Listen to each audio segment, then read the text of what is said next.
முதல் வாசகம். நீங்கள் உங்கள் உடைகளை கிழித்துக் கொள்ள வேண்டாம், இதயத்தை கிழித்துக் கொள்ளுங்கள். இறைவாக்கினர் யோவேல் நூலிலிருந்து வாசகம். அதிகாரம் 2, இறைவசனங்கள் 12 முதல் 18. ஆண்டவர் கூறுகிறார், இப்பொழுதாவது உண்ணான் நோன்பிருந்து அழுது புலம்பிக் கொண்டு உங்கள் முழு இதயத்தோடு என்னிடம் திரும்பி வாருங்கள். நீங்கள் உங்கள் உடைகளை கிழித்துக் கொள்ள வேண்டாம், இதயத்தை கிழித்துக் கொண்டு உங்கள் கடவுளாகிய ஆண்டவரிடம் திரும்பி வாருங்கள். அவர் அருள் நிறைந்தவர், இரக்கம் மிக்கவர், நீடிய பொறுமை உள்ளவர், பேரன்பு மிக்கவர், செய்ய கருதிய தீங்கை குறித்து மனம் மாறுகின்றவர். ஒருவேளை அவர் தம் மனத்தை மாற்றிக்கொண்டு உங்கள் கடவுளாகிய ஆண்டவருக்கு தானிய படையலையும் நீர்ம படையலையும் நீங்கள் அளிக்குமாறு உங்களுக்கு ஆசி வழங்குவார். இதை யார் அறிவார்? சீயோனில் எக்காளம் ஊதி எச்சரியுங்கள். புனிதமான உண்ணா நோன்புக்கென நாள் குறியுங்கள். வழிபாட்டு பேரணியை திரட்டுங்கள். மக்களை திரண்டு வரச் செய்யுங்கள். புனித கூட்டத்திற்கு ஏற்பாடு செய்யுங்கள். முதியோரை கூடி வரச் செய்யுங்கள். பிள்ளைகளையும் பால் குடிக்கும் குழந்தைகளையும் ஒரு சேர கூட்டுங்கள். மணமகன் தன் அறையை விட்டு வெளியேறட்டும். மணமகள் தன் மஞ்சத்தை விட்டு புறப்படட்டும். ஆண்டவரின் ஊழியர்களாகிய குருக்கள் கோவில் மண்டபத்திற்கும் பலிபீடத்திற்கும் இடையே நின்று அழுத வண்ணம், ஆண்டவரே, உம் மக்கள் மீது இரக்கம் கொள்ளும்.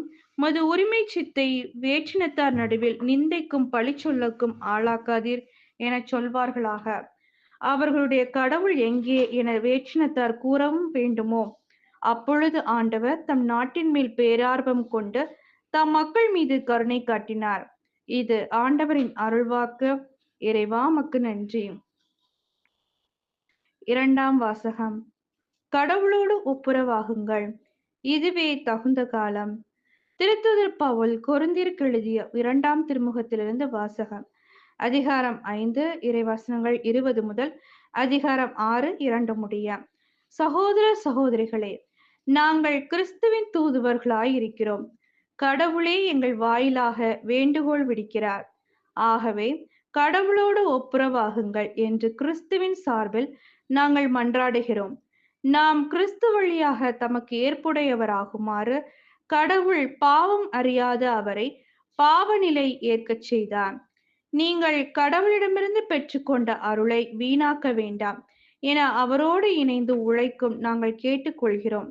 தகுந்த வேளையில் நான் உமக்கு பதிலளித்தேன், விடுதலை நாளில் உமக்கு துணையாயிருந்தேன் என கடவுள் கூறுகிறார். இதுவே தகுந்த காலம், இன்றே மீட்பு நாள். இது ஆண்டவரின் அருள்வாக்கு. இறைவா உமக்கு நன்றி. நற்செய்தி வாசகம். மறைவாய் உள்ளதை காணும் உங்கள் தந்தையும் உங்களுக்கு கைமாறு அளிப்பார். மத்தேயு எழுதிய தூய நற்செய்தியிலிருந்து வாசகம். அதிகாரம் 6, இறைவசனங்கள் 1 முதல் 6, 16 முதல் 18. அக்காலத்தில் இயேசு தம் சீடரை நோக்கி கூறியது: மக்கள் பார்க்க வேண்டுமென்று அவர்கள் முன் உங்கள் அறச்செயல்களை செய்யாதீர்கள். இதை குறித்து நீங்கள் எச்சரிக்கையாயிருங்கள். இல்லையென்றால் உங்கள் விண்ணக தந்தையிடமிருந்து உங்களுக்கு கைமாறு கிடைக்காது. நீங்கள் தர்மம் செய்யும் போது உங்களை பற்றி தம்பட்டம் அடிக்காதீர்கள். வெளிவேடக்காரர் மக்கள் புகழ வேண்டுமென்று தொழுகை கூடங்களிலும் சந்துகளிலும் நின்று அவ்வாறு செய்வர். அவர்கள் தங்களுக்குரிய கைமாறு பெற்றுவிட்டார்கள் என உறுதியாக உங்களுக்கு சொல்கிறேன். நீங்கள் தர்மம் செய்யும் போது உங்கள் வழக்கை செய்வது இடக்கைக்கு தெரியாதிருக்கட்டும். அப்பொழுது நீங்கள் செய்யும் தர்மம் மறைவாயிருக்கும். மறைவாய் உள்ளதை காணும் உங்கள் தந்தையும் உங்களுக்கு கைமாறு அளிப்பார். நீங்கள் இறைவனிடம் வேண்டும் பொழுது வெளிவேடக்காரரை போல் இருக்க வேண்டாம். அவர்கள் தொழுகை கூடங்களிலும் வீதியோரங்களிலும் நின்று கொண்டு மக்கள் பார்க்க வேண்டுமென இறைவேண்டல் செய்ய விரும்புகிறார்கள். அவர்கள் தங்களுக்குரிய கைமாறு பெற்றுவிட்டார்கள் என உறுதியாக உங்களுக்கு சொல்கிறேன். ஆனால் நீங்கள் இறைவனிடம் வேண்டும் பொழுது உங்கள் உள்ளறைக்கு சென்று கதவை அடைத்துக் கொண்டு மறைவாய் உள்ள உங்கள் தந்தையை நோக்கி வேண்டுங்கள். மறைவாய் உள்ளதை காணும் உங்கள் தந்தையும் உங்களுக்கு கைமாறு அளிப்பார். மேலும் நீங்கள் நோன்பு இருக்கும்போது வெளிவேடக்காரரை போல் முகவாட்டமாய் இருக்க வேண்டாம்.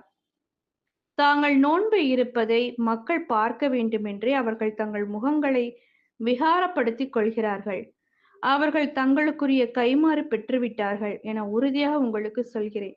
நீங்கள் நோன்பிருக்கும் போது உங்கள் தலையில் எண்ணெய் தேய்த்து முகத்தை கழுவுங்கள். அப்பொழுது நீங்கள் நோன்பு இருப்பது மனிதருக்கு தெரியாது. மாறாக மறைவாயிருக்கிற உங்கள் தந்தைக்கு மட்டும் தெரியும். மறைவாய் உள்ளதை காணும் உங்கள் தந்தையும் உங்களுக்கு ஏற்ற கைமாறு அளிப்பார். இது கிறிஸ்துவின் நற்செய்தி. கிறிஸ்துவே உமக்கு புகழ்.